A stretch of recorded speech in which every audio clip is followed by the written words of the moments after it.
নমস্কার বন্ধুরা, জ্যোৎস্না রীতি কথায় আইটি নতুন পর্বে তোমাদের সকলকে স্বাগত জানাই।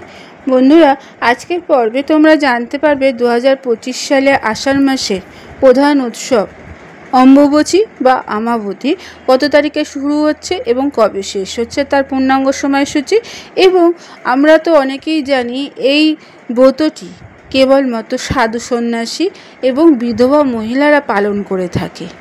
কেন এই ব্রত বিধবা মহিলারা পালন করে থাকে সেই সম্পর্কে আজকে পর্বে পুরো জানবো, তাই স্কিপ করো না, পুরো পর্বটি দেখো। ভালো লাগলে অবশ্যই শেয়ার করে দেবে আর লাইক করে দেবে। পাশের বেল আইকনটিকে অবশ্যই প্রেস করে রাখবে যাতে পরবর্তী ভিডিও নোটিফিকেশন সবার আগে তোমাদের কাছে পৌঁছে যেতে পারে। তাহলে চলো বন্ধুরা, আজকে পর্বটি শুরু করা যাক। বন্ধুরা, হিন্দু ধর্মে একটি গুরুত্বপূর্ণ বাৎসরিক উৎসব হলো অম্বুবাচী। এই উৎসবের সঙ্গে জড়িয়ে আছে শাস্ত্রের নানান কাহিনী। অম্বুবাচী বিভিন্ন আঞ্চলিক ভাষায় অমাবতীও বলা হয়, তবে ভারতের একাধিক স্থানে অম্বুবাচী উৎসব রজ উৎসব নামে পরিচিত হয়। বন্ধুরা, অমাবতী শুরুর পর 3 দিন চলে এই উৎসব। চলতি বছর অর্থাৎ 2025 সালে অম্বুবাচী উৎসবটি প্রবৃত্তি হবে অর্থাৎ শুরু হবে আগামী 22শে জুন অর্থাৎ 7ই আষাঢ় রাত 11টা 3 মিনিটে এবং নিবৃত্তি হবে অর্থাৎ সমাপ্তি হবে 25শে জুন অর্থাৎ 10ই আষাঢ় বিকেল 4টে 24 মিনিটে। হিন্দু শাস্ত্রে বন্ধুরা এবং বেদে পৃথিবীকে মা বলে সম্বোধন করা হয়েছে। এমনকি পৌরাণিক যুগেও পৃথিবীকে ধরিত্রী মাতা বলে সম্বোধন করা হয়েছে। মনে করা হয় আষাঢ় মাসে মৃগশিরা নক্ষত্রের 4র্থ পদে ঋতুমতী হন ধরিত্রী মাতা। পূর্ণবয়স্কা ঋতুমতী নারীরাই কেবল সন্তান ধারণে সক্ষম হন।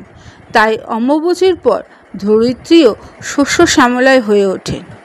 অম্বুবাচীর সঙ্গে জড়িয়ে রয়েছে বহু আচার অনুষ্ঠান, কারণ এই 3 দিন সন্ন্যাসী এবং বিধবা মহিলারা বিশেষভাবে পালন করে। কোনো শুভ কাজ এই 3 দিন হয় না, কৃষিকাজ হয় না। শুধু তাই নয়, এই 3 দিন অম্বুবাচী ফেরে কোনো মাঙ্গলিক অনুষ্ঠানও হয় না। প্রচলিত বিশ্বাস অনুযায়ী ঋতুকালে মেয়েরা অশুচি থাকেন। একইভাবে মনে করা হয় পৃথিবীও সময়কালে অশুচি থাকেন। সেই জন্য এই 3 দিন ব্রহ্মচারী, সাধু, সন্ন্যাসী, যোগী পুরুষ এবং বিধবা মহিলারা অশুচি পৃথিবীর উপর আগুনের রান্না করে কিছু খান না। বিভিন্ন ফলমূল খেয়ে এই 3 দিন কাটাতে হয়। এখনও বিভিন্ন পরিবারে বয়স্ক মহিলারা এই 3 দিন পরে অম্বুবাচী উপলক্ষে ব্রত পালন করেন। 3 দিন পরে জামা কাপড়, বিছনা সাবান দিয়ে ধুয়ে নিজেরা সাবান শ্যাম্পু দিয়ে চান করে তারপর সব কিছুতে হাত দেন।